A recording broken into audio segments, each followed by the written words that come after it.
আসসালামু আলাইকুম। High brain বন্ধুরা, কেমন আছেন? অনেকে তো টুকটাক রান্না বান্না করেন মাঝে মধ্যে। এরপরে দিয়ে এই পোলট্রি মুরগ রান্না করলে তো পোলট্রির মতো ঘ্রাণ করে বা খাইতে স্বাদ লাগে না। ওই জন্যই পোলট্রি মুরগের একটা বিষয় আমি শেয়ার করলাম, যেহেতু আমরা ঘরে মাঝে মধ্যে আম্মা পোলট্রি মুরগ রান্না করলে এই সিস্টেমগুলো করে, যে আমরা খাই দেখলাম অনেক ভালো লাগে। তো আমিও একটু কাজ শিখলাম, এই জন্য আমিও যদি আপনাদের সাথে বিষয়টা শেয়ার করি। যে প্রথমেই পোলট্রি মুরগির মধ্যে হলুদ দিতে হবে। এরপরে দিয়ে মরিচ, এরপরে দিয়ে আদা, ধনিয়া, পেঁয়াজ, সমস্ত বিষয় সব কিছু দেওয়া, তবে লবণ দিলাম। দেওয়ার পরে দিয়ে সব কিছু দেওয়ার শেষে হালকা একটু জাল বেশি হইতে হবে, যেহেতু পোলট্রি মুরগ জাল ছাড়া ভালো হতো না।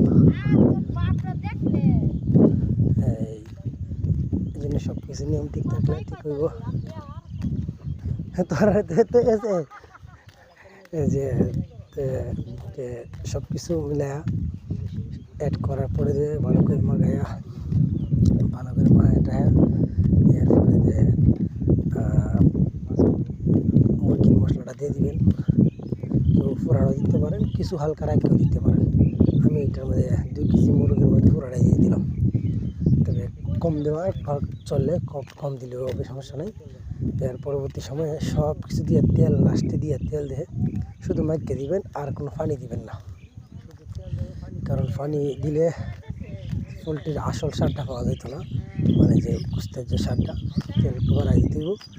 তেল দিয়া সব শেষে হাত দিয়া এভাবে মিশ্রণ করার পরে দিয়ে সঙ্গে সঙ্গে রান্না করতে পারেন, অথবা 2-3 মিনিটের জন্য তৈরি দিতে পারেন।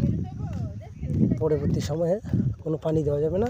পোলট্রির পানি থেকে পোলট্রি হিচবে, একটু খেয়াল রাখতে হবে যাতে তলে কোনো কারণে না লাগে। আর আপনি যদি না থাকেন তাই খেয়াল রাখবেন অন্য লোকদেরকে, যে আমি রান্না শেষে আরেকজন, মানে মাখানি শেষে আরেকজন কাছে দিয়ে দিছি বলে দিতে হবে, তলে যেতে না লাগে।